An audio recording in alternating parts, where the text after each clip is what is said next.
नमस्कार, मैं मोहन। आप मेरा चैनल देख रहे हैं मोहन ढेर भारती। जो भी इस चैनल पर नए हैं, प्लीज़ इस चैनल को सब्सक्राइब कीजिए, बेल आइकन दबाइए, ताकि हमारे जितने भी वीडियोस करंट अफेयर्स को लेके अपलोड होते हैं वो आप लोगों तक पहुंच सकें। दोस्तों, चीन और भारत का जो सीमा विवाद है, लाइन ऑफ एक्चुअल कंट्रोल का, वो किसी से छिपा नहीं है। किस प्रकार वहाँ पर तनातनी है, किस प्रकार वहाँ पर झड़पें हुई हैं, और इन्हीं झड़पों में हमारे 20 जवान शहीद हो चुके हैं। चीन के भी कुछ जवान घायल हुए हैं, कुछ मारे गए हैं, जिनकी संख्या लगभग मिलाकर 40 से अधिक बताई जा रही है। लेकिन पुख्ते आंकड़े किसी के पास नहीं है, क्योंकि चीन हमेशा आंकड़े छुपाने में माहिर है। आपने देखा होगा कोरोना काल में किस प्रकार चीन द्वारा संक्रमित लोगों के आंकड़े छिपाए गए हैं या उसको मैनिपुलेट किया गया है आंकड़ों को।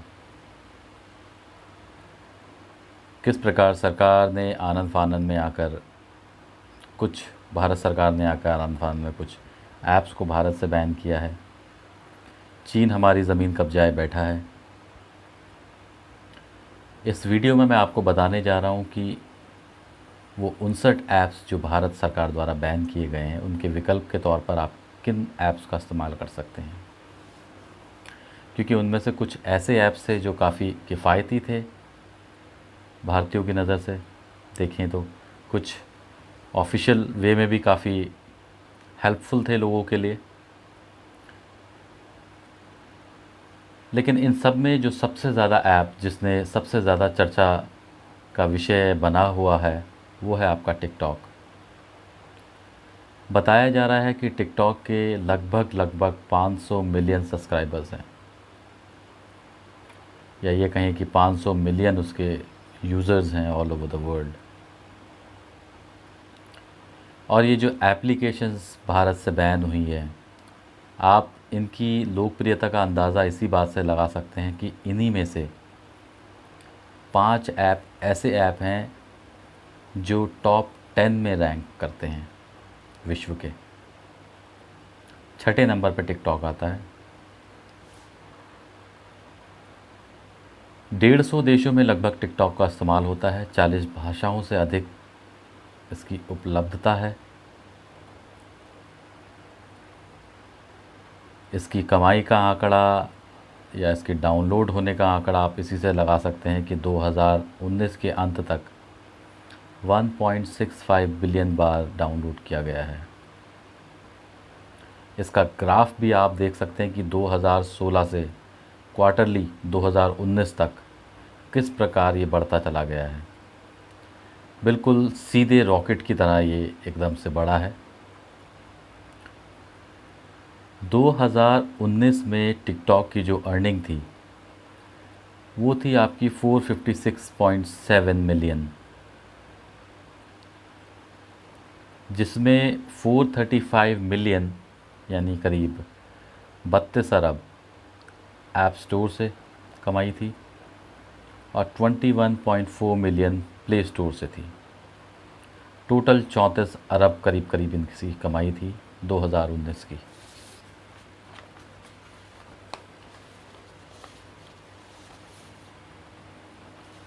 भारत का इन एप्लीकेशंस पर लगाम लगाना इसलिए भी महत्वपूर्ण माना जा रहा है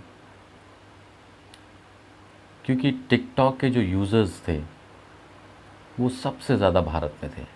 लगभग 30% से अधिक यूज़र्स जो टिकटॉक के थे वो भारत से ही थे। चीन इसमें दूसरे स्थान पर था, अमेरिका इसमें तीसरे स्थान पर था। अब हर क्वार्टर की आप कमाई यदि आप 2019 या 20 में देखेंगे, टिकटॉक की जो थी वो करीब 25 से 30 करोड़ रुपए की थी हर क्वार्टर की कमाई। ये केवल मैं आपसे भारत की बात कर रहा हूँ।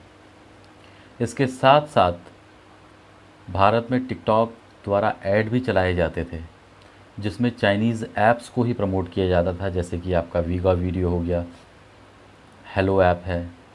इसको ऐड द्वारा प्रसारित किया जा रहा था टिकटॉक पर, ताकि लोग इनकी ओर आकर्षित हों और इसको भी डाउनलोड करें।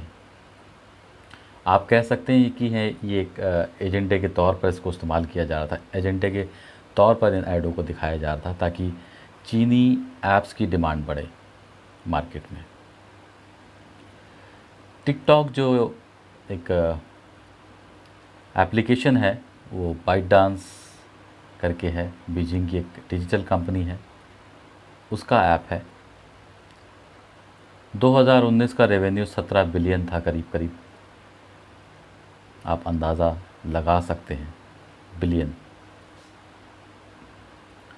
भारत द्वारा बैन से काफ़ी हद तक इस पर अंकुश लगा है, काफ़ी हद तक इसकी कमाई पर रोक लगी है। आज तो ऐसा भी बताया जा रहा था कि चीनी सेना जो है कुछ 2 या 3 किलोमीटर पीछे हटी है, और सीधा सीधा इस तरीके से हम कह सकते हैं कि ये एक तरीके से भारत सरकार द्वारा बहुत अच्छा कदम उठाया गया उनकी पूरी अर्थव्यवस्था को तोड़ने के लिए। हालांकि हमें चीन जैसा अभी एक हार्डवेयर हब बनने में काफ़ी समय लगेगा, लेकिन आत्मनिर्भर हम धीरे धीरे ही हो सकते हैं। इसमें हमें सरकार की तरफ से भी काफ़ी अपेक्षाएं हैं, सरकार से भी हमें काफ़ी उम्मीदें हैं कि वो आत्मनिर्भर बनने में लोगों की मदद करेंगे, जो कि अभी तक देखने को मिल रहा है। किस प्रकार लोन दिए जा रहे हैं, किस प्रकार स्किल डेवलपमेंट लोगों में डाला जा रहा है सरकार द्वारा ताकि आत्मनिर्भर बने। लेकिन एक आपका भाषण में बोलना और उसको एक इम्प्लीमेंट करना, ये काफ़ी दोनों एक अलग अलग दिशा में हैं। आपका जो फोकस होना चाहिए वो इम्प्लीमेंट है उस पर ज़्यादा होना चाहिए, बजाय ये कि आप केवल भाषणों में आके उसको बोलें। सरकार ने देश में कोई भी विकल्प नहीं दिया है। आत्मनिर्भर होना बहुत अच्छी बात है, लेकिन आज के दौर में यदि आत्मनिर्भर जैसे शब्द का इस्तेमाल करें तो आप केवल एक हंसी का पात्र बनते हैं, इससे ज़्यादा कुछ नहीं।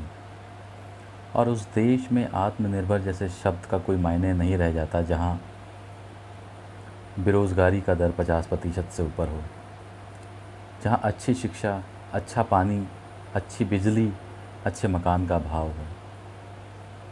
हमारी सारी आत्मनिर्भरता अभी चीन के ऊपर है। चीन के ऊपर हम इतने आत्मनिर्भर हैं कि जैसे कि विपक्ष द्वारा आरोप भी लगाए जा रहे हैं कि सरकार चीन का नाम तक लेने में डर रही है। हमारी ज़मीन का कुछ हिस्सा जो कि चीन कब्जा कर बैठा हुआ है। इतना ही नहीं, हम सरकार से ये भी निवेदन करते हैं, ना केवल लद्दाख की हम बात करेंगे, बात हम करेंगे पूरे अरुणाचल, असम तक का जो हमारे प्रदेश हैं, इन सब की बॉर्डर पर हमें जो है प्रॉपर सिक्योरिटी दी जाए, ताकि चीन जैसा देश जो कि हमेशा से एक गंदा खेल खेलता आया है, किस प्रकार वो लोगों को ऋण में फंसाता है और फिर धीरे धीरे उनकी ज़मीन कब्जाना शुरू कर देता है। तो हमें अभी से ही इन चीज़ों पे फोकस होना पड़ेगा। सरकार को इस ओर ध्यान देने की ज़रूरत है। मंदिर, मस्जिद और बाकी मूर्तियाँ जो भी हैं, हम बाद में बहुतायत से बना सकते हैं यदि हम इन क्षेत्रों में अच्छा करें, शिक्षा में अच्छा करें, व्यवसाय में अच्छा करें, रोज़गार अच्छे दें लोगों को, लोगों को रहने के लिए घर मिले, उनको बिजली पानी मिले, उनको खाना मिले। यदि ये सब चीज़ें हम करते हैं तो ये जो चीज़ें आपने जो बनानी हैं, मंदिर बनाने हैं, मस्जिद बनाने हैं, इनको आप बाद में बहुतायत से बना सकते हैं। तो यहाँ पर कुछ ऐप्स हैं जिनको आप उन 59 ऐप्स के सब्स्टिट्यूट में इस्तेमाल कर सकते हैं। पूर्णतः ये तो नहीं कहेंगे कि ये सारे वही ऐप्स होंगे, बिल्कुल सारे उसमें जो फंक्शंस होंगे सेम वही होंगे, लेकिन ऐप्स लगभग उसी तरीके से हैं, उसी प्रकार से काम करते हैं। तो आप चाहो तो इन ऐप्स को इस्तेमाल कर सकते हैं, जो कि चीन से संबंधित नहीं है, अन्य देशों से संबंधित हैं। इनको आप इस्तेमाल कर सकते हैं। और खुशी की बात यह है कि इन ऐप्स के बैन होने के बाद कई ऐसी भारतीय कंपनी हैं जो इनका तोड़ ढूंढ रही है, या ये कहें कि आत्मनिर्भरता की ओर एक कदम बढ़ा रही है। आप भी आत्मनिर्भर बनिए, सरकार से अपेक्षाएं कम रखिए। कोरोना काल है, संख्याएं दिन ब दिन बढ़ रही हैं। घर पे रहें, सुरक्षित रहें। जय हिंद।